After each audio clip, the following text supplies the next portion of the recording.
नमस्कार, मैं हूं रियाना जोकर। आप देख रहे हैं सिटी पोस्ट लाइव। डीजीपी ने बताया कि अब तक 1172 बड़े अपराधियों की पहचान की जा चुकी है जिन्होंने अवैध ढंग से संपत्ति अर्जित की है। जी हां, आपको बता दें इनमें से 188 मामलों में संपत्ति जब्त का प्रस्ताव न्यायालय में भेजा गया और 4 मामलों को कोर्ट में जब्ती का आदेश भी दिया गया है। जी हां, साफ है कि अब कानून के लपेटे में सिर्फ जुर्म नहीं, उससे कमाई गई दौलत भी आएगी। जी हां, डीजीपी ने यह भी बताया कि भ्रष्टाचार के खिलाफ निगरानी विभाग की कार्रवाई जारी है। अब तक 2 दर्जन से ज्यादा अधिक भ्रष्ट पुलिस अफसरों को रंगे हाथों पकड़ा गया है। और क्या कुछ कहते हुए नजर आ रहे थे डीजीपी, पहले आप ये सुने। कर सकता है कि क्राइम से अर्जित अपराध जनित संपत्ति जो उन्होंने चिन्हित किया है उसको अटैच करने के लिए, कुर्क करने के लिए। इसके पूर्व जो अपराध जनित संपत्ति की अटैचमेंट की कार्रवाई थी वो काफ़ी लंबी प्रक्रिया थी नए कानून आने के पहले। उसमें आप जिला के स्तर पे चिन्हित करते थे संपत्ति को, फिर जिला स्टेट के लेवल पे आर्थिक अपराध इकाई को नोडल बनाया गया था। आर्थिक अपराध इकाई में प्रस्ताव आता था राज्य के विभिन्न जिलों से। आर्थिक अपराध इकाई फिर उसकी वेटिंग करके एनफोर्समेंट डायरेक्टरेट जो एक केंद्रीय संस्था है वहाँ भेजती थी, और ईडी के स्तर से जो शेड्यूल्ड ऑफेंसेस के अंतर्गत आते थे उस पर कार्रवाई होती थी। तो इसमें टाइम भी अधिक लगता था। ईडी की अपनी प्राथमिकताएं रहती हैं। तो नए कानून में इसे व्यापकता प्रदान करने के लिए आईओ को सशक्त बनाया गया है कि आईओ अनुसंधान के क्रम में यदि पाते हैं कि किसी अपराधी के द्वारा अपराध के माध्यम से अकूत संपत्ति, अचल संपत्ति अर्जित की गई है तो उसको अटैच करने के लिए, और प्रक्रिया को भी काफ़ी सरल रखा गया है कि वो प्रस्ताव न्यायालय में समर्पित करेंगे। न्यायालय नोटिस इशू करेगा, 14 दिन का समय देगा उनको एक्सप्लेन करने के लिए, जो भी अपराधी हैं उनको, कि आप न्यायालय में आकर जवाब दीजिए कि ये संपत्ति आपने कैसे अर्जित किया है।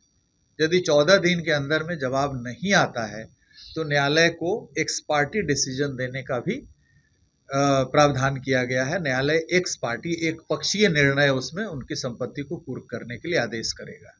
आदेश का क्रियान्वयन जिला पदाधिकारी के स्तर से होता है। न्यायालय के आदेश के परिप्रेक्ष्य में जिला पदाधिकारी आदेश पारित करेंगे, उस संपत्ति को किस तरीके से निष्पादित करना है उसके संबंध में स्पष्ट आदेश पारित करेंगे। यदि कोई विक्टिम आइडेंटिफाइड है, यदि अपराध से पीड़ित व्यक्ति यदि उसकी पहचान हो जाती है तो उस संपत्ति को डिस्ट्रिक्ट मजिस्ट्रेट को 60 दिनों के अंदर विक्टिम के बीच में वितरित कर देना है।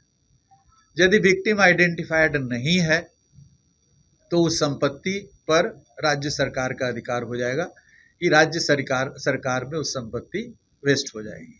तो ये काफ़ी व्यापक कानून का प्रावधान किया गया है धारा 107 बीएनएसएस में। दिसंबर माह से ही इस पर कार्रवाई प्रारंभ की गई। क्योंकि नया प्रावधान है इसलिए इस प्रावधान को मैच्योर होने में समय लगता है। दिसंबर में ही आदेश यहाँ से मानक संचालन प्रक्रिया हमारे स्तर से निर्गत की गई थी। सभी पुलिस पदाधिकारियों को निर्देश दिया गया था कि आप लोग अपराधियों को चिन्हित करें जिनके द्वारा संपत्ति अर्जित की गई है अपराध के माध्यम से। सभी जिलों के द्वारा करीब 1000 से अधिक मामले चिन्हित किए गए, और उसमें से काफ़ी सारे मामले, क्योंकि एक पदक्रम है, अनुसंधानकर्ता बढ़ाते हैं अपने सर्किल इंस्पेक्टर एसडीपीओ के माध्यम से एसपी तक जाता है मामला। फिर क्योंकि कानून में ही प्रावधान है कि कमिश्नर ऑफ पुलिस या एसपी के अनुमोदन के पश्चात अनुसंधानकर्ता न्यायालय में दायर करेंगे अपनी अर्जी।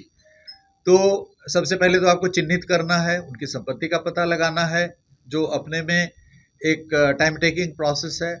उसके बाद प्रस्ताव तैयार करके, और जो पुलिस का पदक्रम निर्धारित है एसपी तक, उस पदक्रम में ऊर्ध्व पदक्रम में भेजना है। आईओ एसएचओ को लिखेगा, SHO circle inspector SDPO SP को लिखेगा।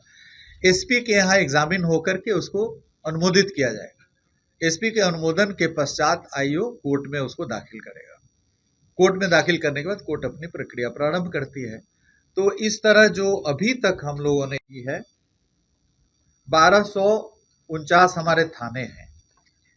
इन थानों में अभी तक हम लोगों ने 1172 अपराधियों को चिन्हित किया है कि उन्होंने अपराध के माध्यम से संपत्ति अर्जित की है। 239 मामलों को अनुमंडल पुलिस पदाधिकारी मतलब एसडीपीओ के द्वारा एसपी को अग्रसारित किया गया है और 212 मामलों में अभी तक एसपी के कार्यालय में विचार किया जा रहा है। 188 मामले ऐसे हैं जिसमें माननीय न्यायालय में प्रस्ताव भेजा जा चुका है। माननीय न्यायालय के विचाराधीन 188 व्यक्तियों के विरुद्ध, अपराधियों के विरुद्ध जो प्रस्ताव समर्पित किया गया उस पर विचाराधीन है और 4 मामले में न्यायालय द्वारा आदेश भी पारित कर दिया गया है। मुजफ्फरपुर के 2 चर्चित अपराधी हैं जिन्होंने अपराध से काफ़ी संपत्ति अर्जित की है और काफ़ी लंबा आपराधिक इतिहास रहा है। उनके विरुद्ध सबसे पहले किया गया था और धीरे धीरे अन्य न्यायालयों के द्वारा भी इस दिशा में कार्रवाई की जा रही है। तो एक सबसे बड़ा प्रावधान है, क्योंकि अपराधी जब अपराध करते हैं, अपराध करके उनकी गिरफ्तारी होती है, गिरफ्तारी होने के बाद न्यायालय की प्रक्रिया प्रारंभ होती है।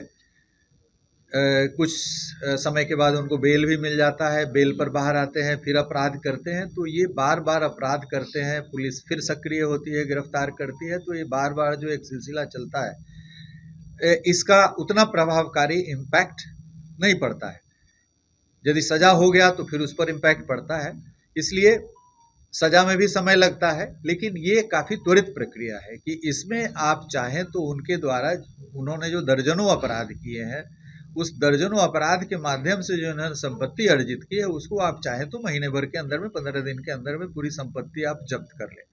तो इससे अपराधियों को अपराध करने की जो प्रवृत्ति उनमें है और जो मनोबल है उसमें ह्रास होगा, उस पर अंकुश लगेगा, एक डिटरेंस की तरह काम करेगा। इसलिए बिहार पुलिस ने इस प्रावधान को काफ़ी कारगर ढंग से क्रियान्वित करने की दिशा में जुलाई, आप लोग जानते हैं कि 1 जुलाई से नया कानून प्रवृत्त हुआ है और 1 जुलाई के बाद दिसंबर में हम लोगों ने इस पे एसओपी निकाल दिया, निर्गत कर दिया और इस पे कार्रवाइयाँ हो रही हैं। डिस्ट्रिक्ट मजिस्ट्रेट मुजफ्फरपुर ने भी जो 2 मामले न्यायालय के द्वारा किए गए उसमें आदेश पारित कर दिया है। तो इस मामले को, इस प्रावधान को, ऐसे जो भी सही मामले हैं उनमें सही ढंग से प्रयोग हो, इसके लिए हम लोगों ने ये किया है।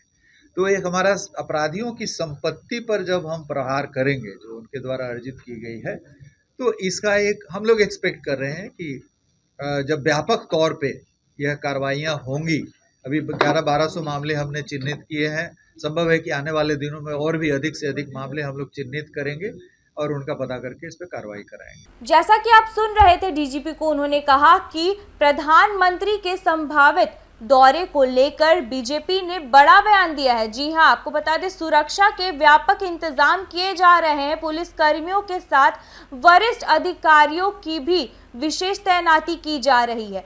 वहीं डीजीपी ने ये प्रेस वार्ता साफ इशारा कर रहा है कि अब सरकार और सिस्टम दोनों एक्शन मोड में है। तो ऐसी तमाम जानकारी के लिए बने रहे हमारे साथ और देखते रहे सिटी पोस्ट लाइव। तब तक के लिए धन्यवाद।